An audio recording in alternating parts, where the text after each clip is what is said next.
इस साल जो है इस मुल्क की आज़ादी की 75वीं जो है वो सालगिरह है।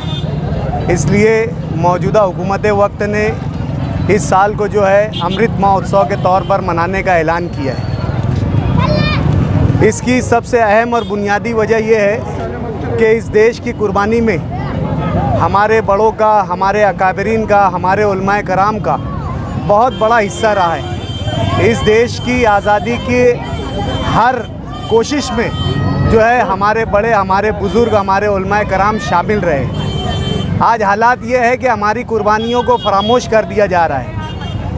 तारीख़ के साथ छेड़छाड़ करने की कोशिश की जा रही है और ये साबित करने की कोशिश की जा रही है और ख़ास तौर से मुसलमानों को ये एहसास दिलाने की कोशिश की जा रही है कि इस मुल्क की आज़ादी में तुम्हारा कोई हिस्सा नहीं है। इसका सिर्फ़ और सिर्फ मतलब ये है कि मुसलमानों को इस मुल्क के जो मुख्य धारा है उससे दूर करने की कोशिश की जा रही है। इसमें कोई शक नहीं कि इस देश का हर मुसलमान जो है वतन परस्त है, अपने वतन से मोहब्बत करता है और अपने बड़ों की कुर्बानियों को कभी फरामोश नहीं कर सकता।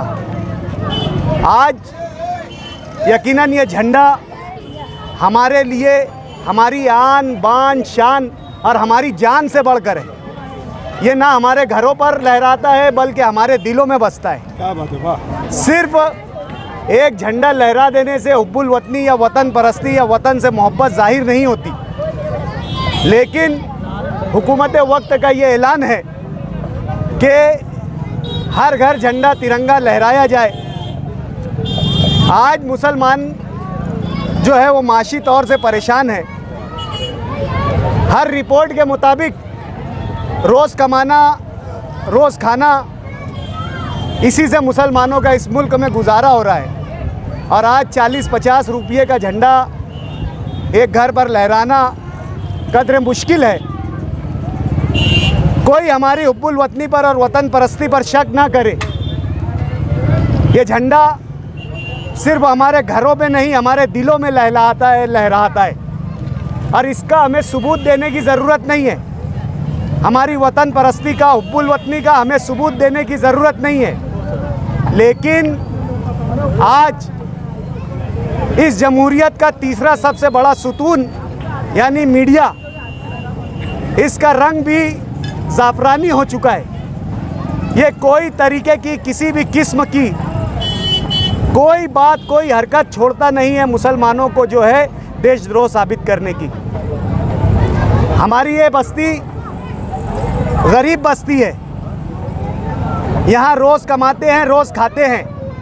आज 40-50 रुपये का झंडा एक घर पर बांधना वाकई मुश्किल काम है।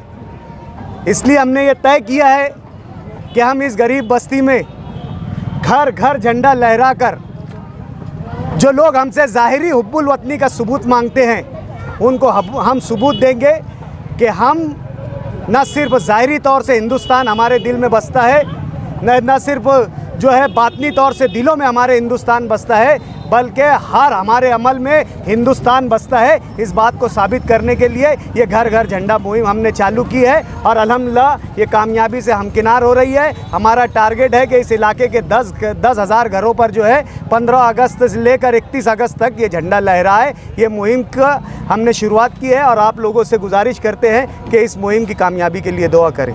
मुल्क की आज़ादी के लिए मालेगांव से जो है सात शोधा ने जो है कुर्बानियाँ दी थी, तो अगर मजलिस इत्तेहादुल मुस्लिमीन बरसर इक़्तिदार आती है तो क्या शहीदों की यादगार पर उन शोधा का नाम लिखने के लिए कोशिश की जाएगी? देखिए, ये जग जाहिर है कि जो 7 शोधा मालेगांव शहर में जिनकी याद में शहीदों की यादगार बनाई गई है, ये जग जाहिर है कि इन्होंने देश की आज़ादी में कोशिश करते हुए अपनी जान गंवा दी और फांसी के तख्तों तक लटक गए।